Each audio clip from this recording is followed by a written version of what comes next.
Kahit na sinasabi mong matanda ka na, ilang taong ka na sa Senado, try me.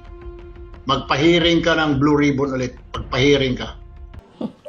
Well, it's outright lies, no? Hindi totoo yung sinasabi noong Marines na umattend doon sa Siyam na Siyam na hearing. Bakit kami makakatanggap ng ganun? Ang mga kabayan since 2013 wala namang kaming infrastructure project.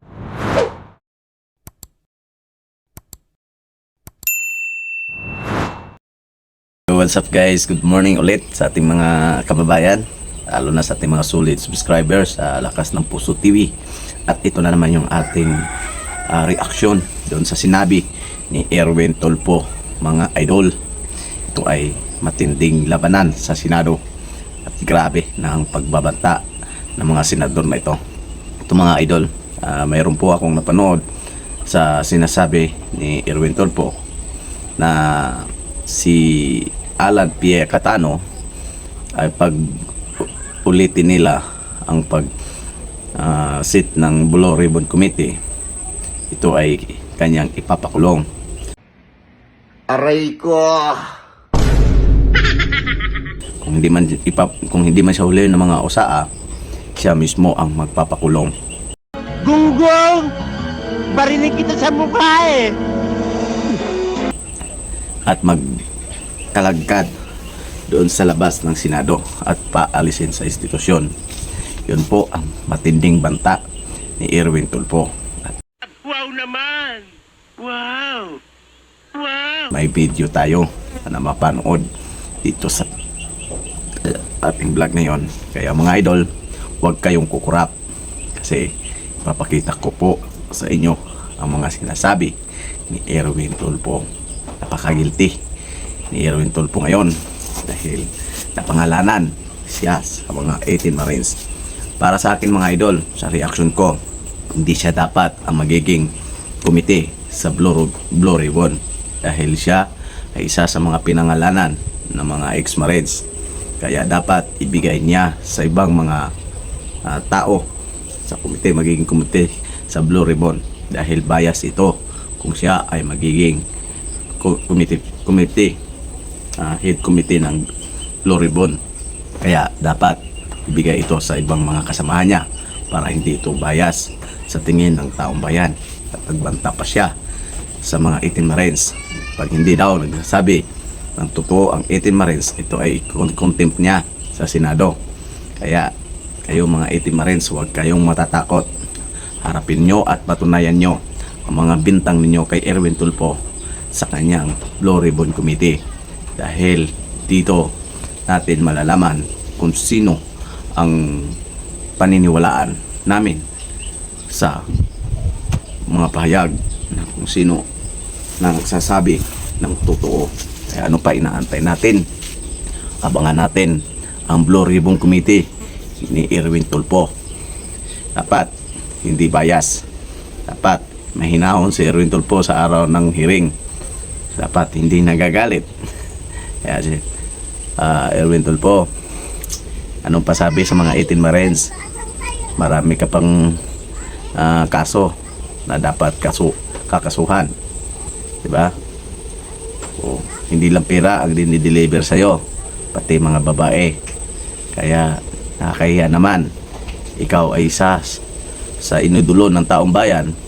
Ikaw yung mga galit sa korupsyon noong panahon na hindi ka pa senador, galit sa mga magnanakaw. Yan, binabanatan mo pa sa Intibueros nung panahon na hindi ka pa senador, hindi ka pa congressman. Ngayon, anong nangyari sa'yo? Bakit nag-iba ang ihip ng hangin? Bakit ito ay nagkaroon ng dilubyo diyan sa Senado? Kaya pala hindi nyo ma-continuous ang Blue Ribbon. Marami pala kayo diyan sa Senado involved sa korupsyon. Dinamay nyo yung walang kaalam-alam. Ginagawa nyo ng kwento para kayo ay ma-assault. Isipin nyo, sinisacrifice nyo si Jingo Estrada, pati si Joel Villanueva.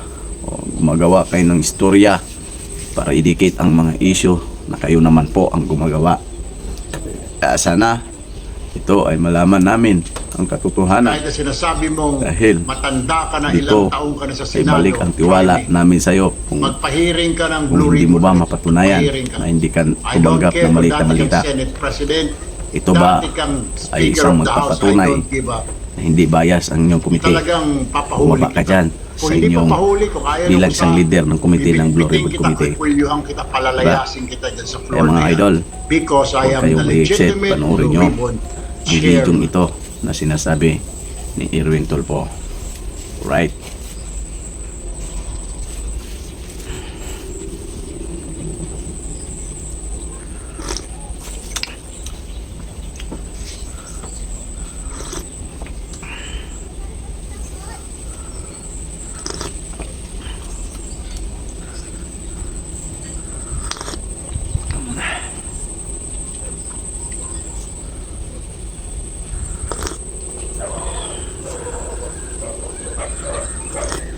At isinama sila ni Senator Pia Cayetano.